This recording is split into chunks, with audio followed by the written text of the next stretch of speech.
we're gonna make sourdough, and I start out with 1,200 grams of warm water and use a kitchen scale set on grams. Doesn't have to be absolutely precise, but as close to it as possible. That is 1214. That is close enough. We're going to use 250 grams of starter, and the starter you can make with equal parts flour and water, and you let it sit, or you can order starter like San Francisco style starter and then use the instructions on that, but you put equal parts water and flour and you let it sit until it doubles in size. And so we're going to put 250 grams of starter into there, and if you put it into water it should float if it's ready to go.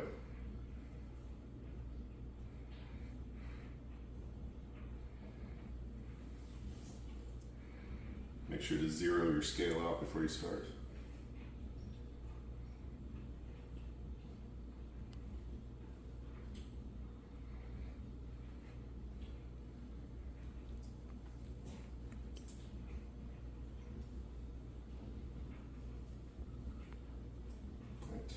That is 250 grams, and then we want to use salt. The salt's over here.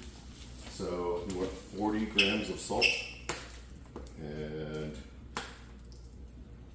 this is kosher salt. I don't know that it matters what type of salt you use, but I'm just going to put 40 grams of salt. If you don't use enough salt, it doesn't have very good flavor.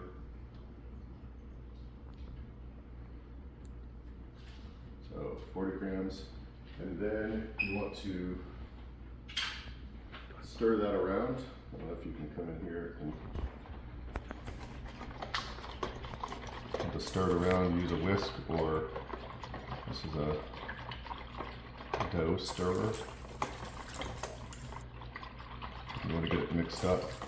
Usually mix it up some and let it sit, and then mix it up more.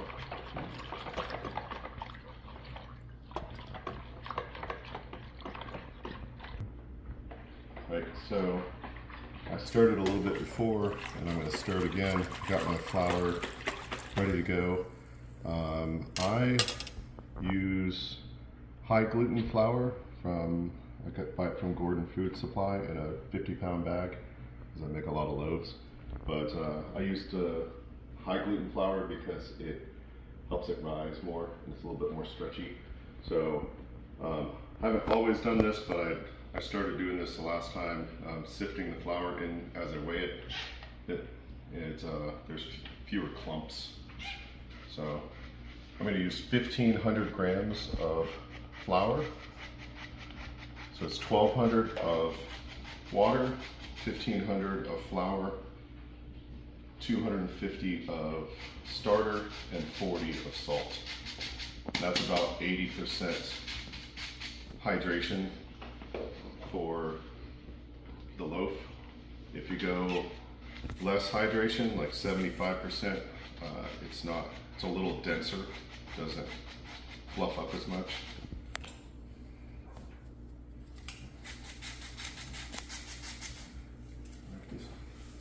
$7.50.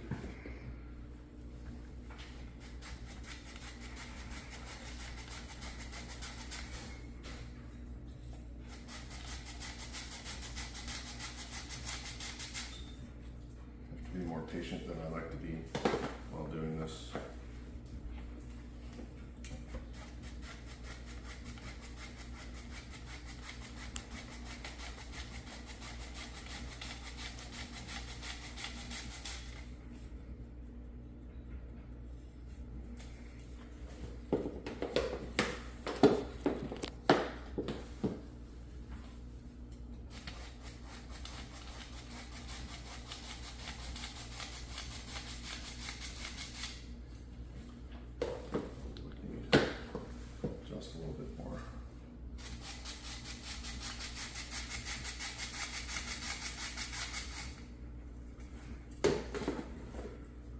Basically, it's up to 1486, and I need to dip it one more time. All right, 1500.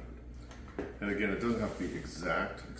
This is 1504, but it's close enough. And now we're going to mix that together.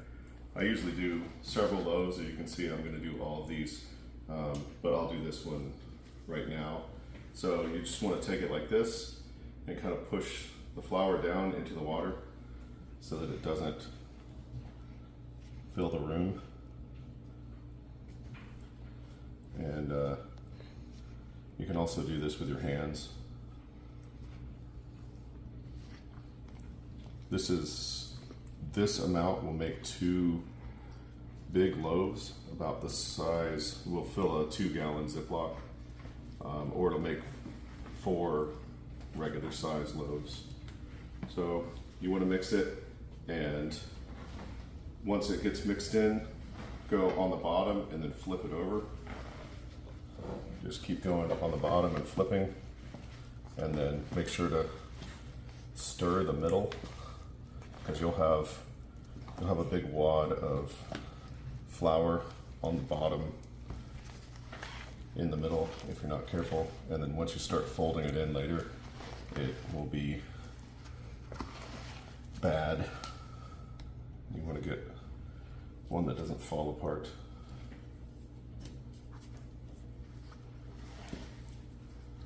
So as you can see, this is a pretty wet dough. You look down in it here. It's a pretty wet dough. It'll look like this at first. You don't have to get it really smooth right now, but it should be about that consistency. So we're gonna let that sit for about 30 minutes, and then we'll come back and fold it.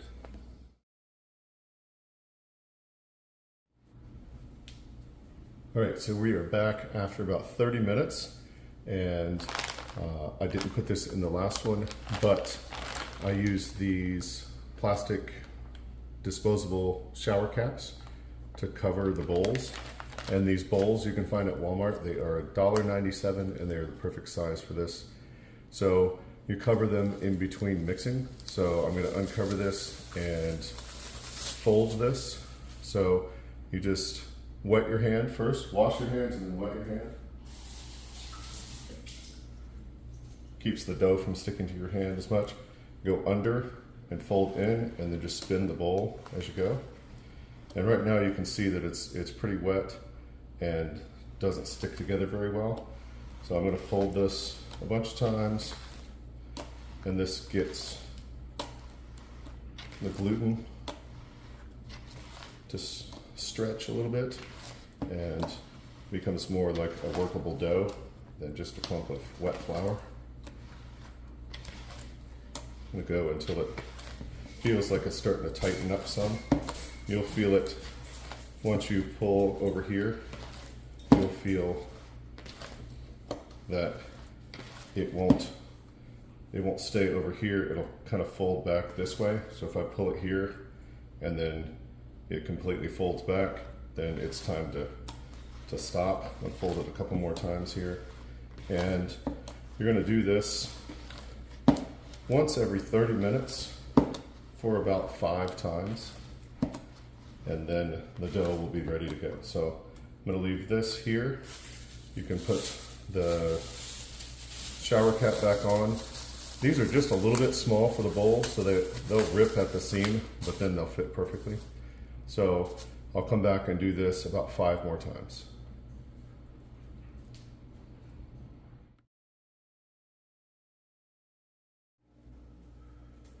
All right, it's been another 30 minutes, and as you can see, the dough looks a little bit different now. And I've got a bowl of water here to dip my hand in. I've got 6 batches going, so I'm gonna keep it so it doesn't stick to my hand too much. And again, I'm just gonna fold it. You can see it's a lot more smooth now. You can see it's starting to get a few bubbles in it. So the starter is already working. See, this is combined a lot better And it's starting to look more like a regular ball of dough.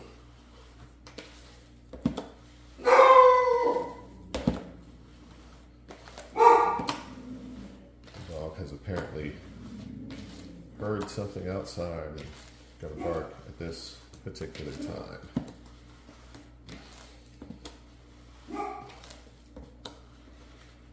Right, so I'll do that and then I will let it sit for another 30 minutes.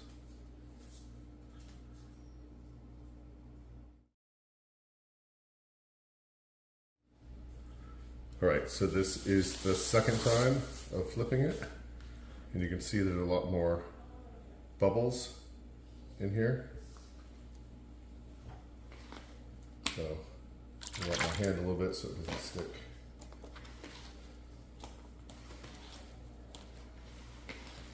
And again, you're just going to flip it a few times. You can see it's coming together a lot more compared to what it was at the beginning.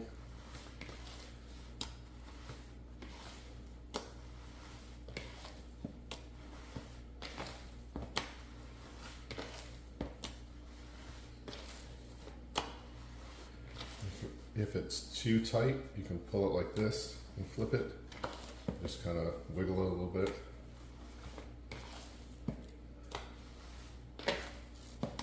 And then we'll let it sit for another 30 minutes. We'll come back.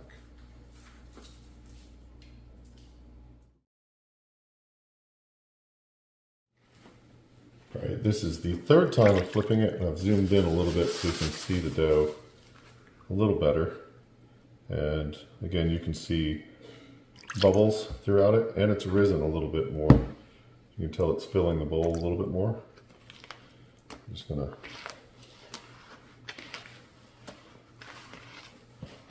flip it just a few times here.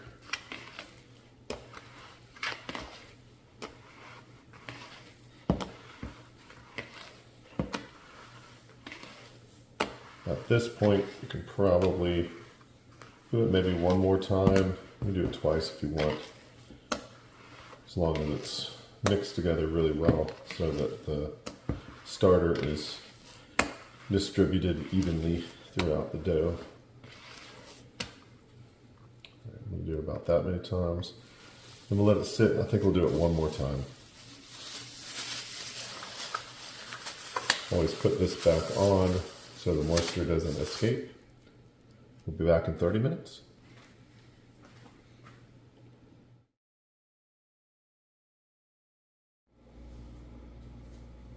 All right, I think this is the last time we're going to do this on this loaf. You can see it's bubbling. Once it starts to look kind of the same each time you fold it and it's all even, then it should be done. 3 or 4 times works well. You can go to 5 if you want, but it's just extra hours of it sitting. And each time you fold it, it kind of puts the bubbles away. So we don't want to do that too much. So I'm just going to flip it a few times. It looks like it's ready to go. You notice that when you stretch it, it's not ripping apart and it's not sticking to my hands too much. We'll give it just a few flips. And then what we'll do is we're going to let it sit until it fills this bowl.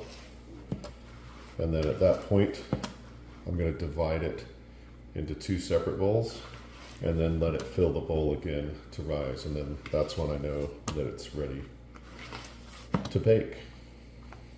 So that looks pretty good.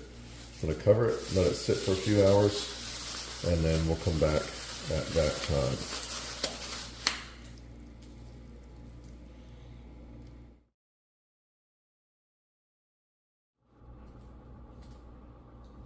All right, it's been about 3 hours, and you can see that the dough has risen almost to the top of the bowl. I usually let it rise to the top, but a little bit short on time tonight, so I'm going to go ahead and divide it now. And I just do this so that it has room to grow. So this bowl is 3,108 grams. So I'm just going to divide that in half between two other bowls and then let it rise to the top overnight.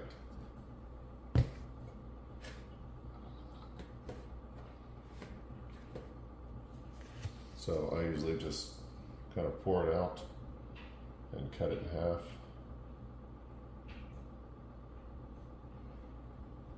It's about halfway out. Just kind of pinch it off. And that's 1581. See how close that is. 1677. So I'm going to pull a little bit of this out.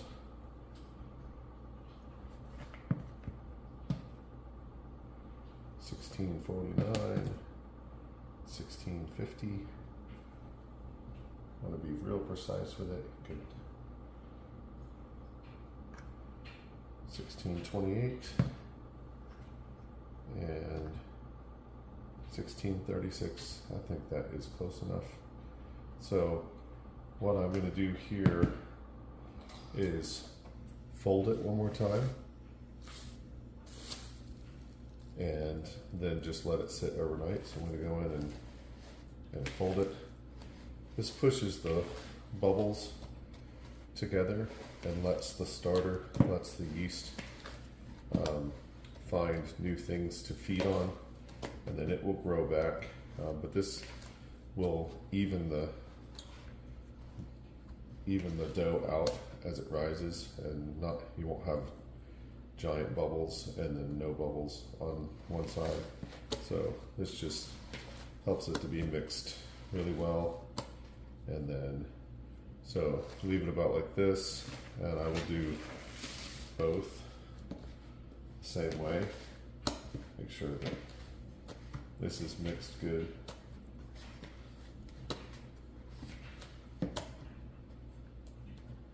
And it looks like this.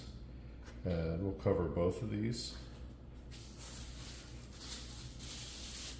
And then let them rise overnight, and we'll check back on it in the morning. Again, it's important to keep it covered so that the moisture doesn't evaporate out of it.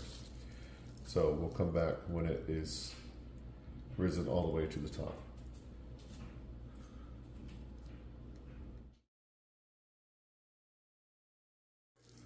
All right, so as you can see, this has overfilled the bowl a little bit. So I'm going to set this aside and dust the counter with flour.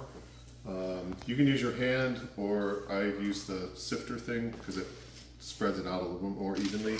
So just put a fairly even dusting of flour. You don't want it in lumps because you'll get lumps on the bottom of the bread.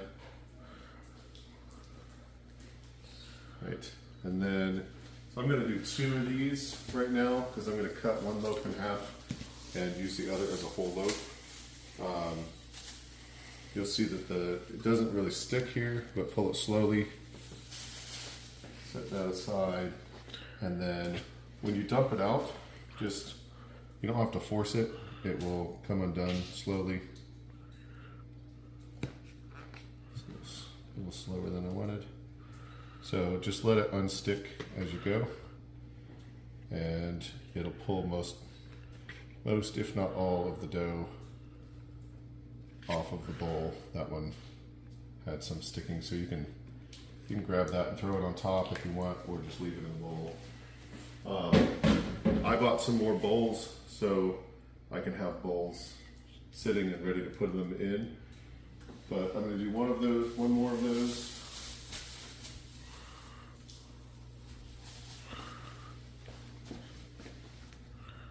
Same way. Turn it so you can see.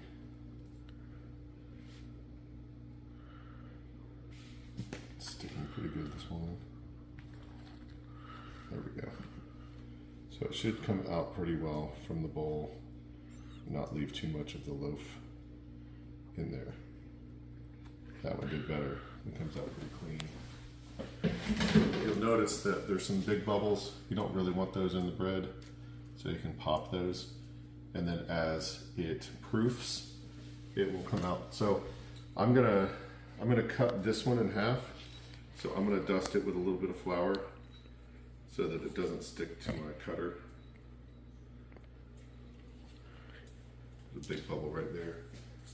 And I have my assistant hand me a cutter. So I'm just going to cut it in half. And I have 2 different size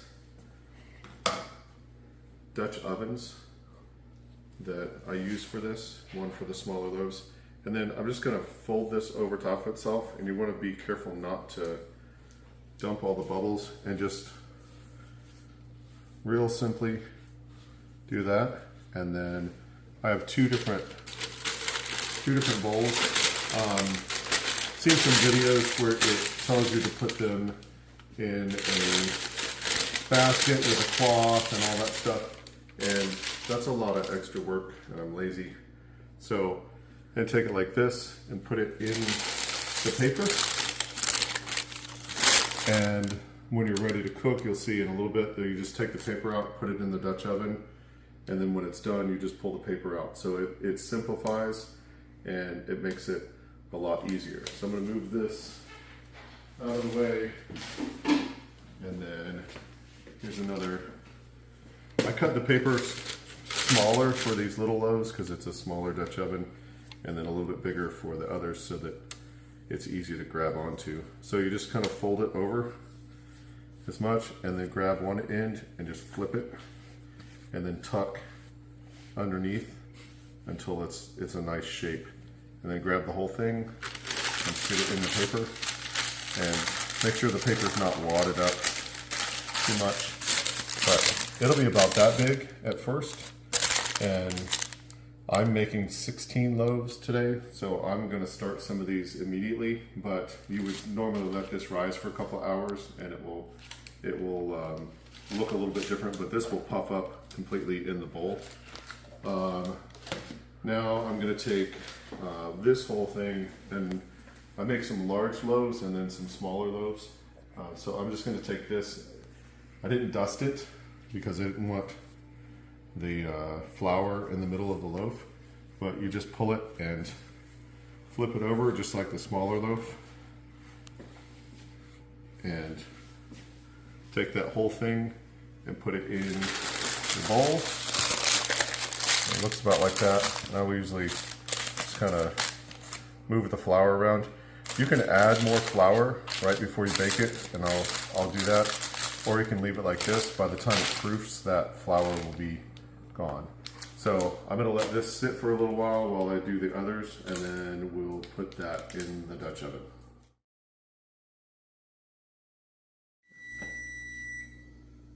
All right, so I'm pulling out the first batch, and looks pretty good.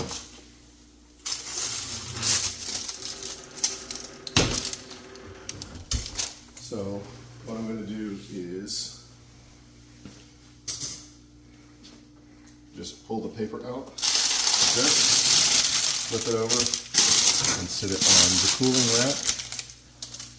Put some paper here, and same thing with this. Just grab the paper, flip it out, and that's it. So I didn't show putting those in yet, but what I'm going to do is I'm going to put these loaves in.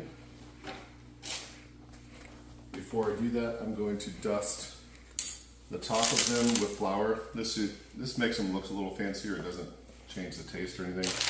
So I'm just going to put a good amount of flour on top of them, and the flour stays white as it bakes, and then it will make cool patterns. So with this, I'm going to just score around. I know there's fancy razor blades that you can use for this. This is just a Home Depot razor blade.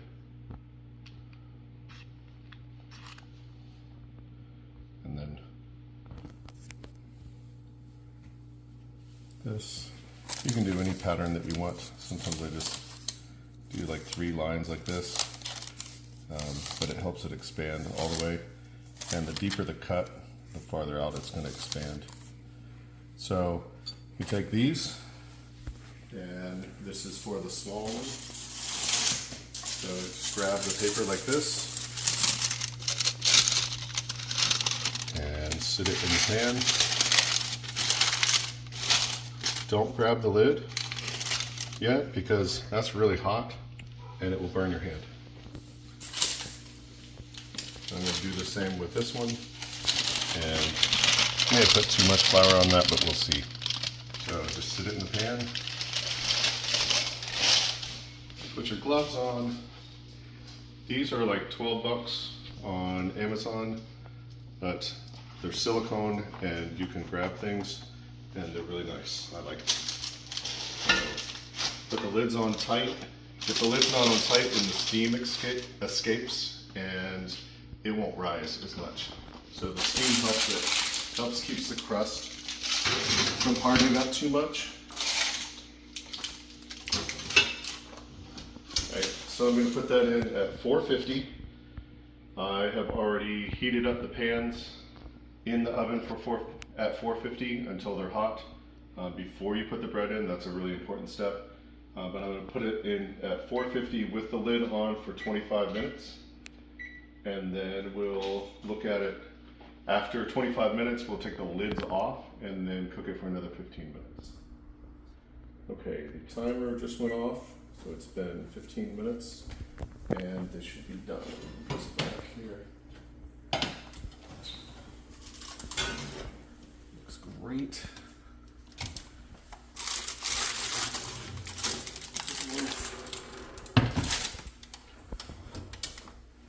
So for these, if you don't want to mess up the flour on top, you can pull the whole thing out, or just gently do this and do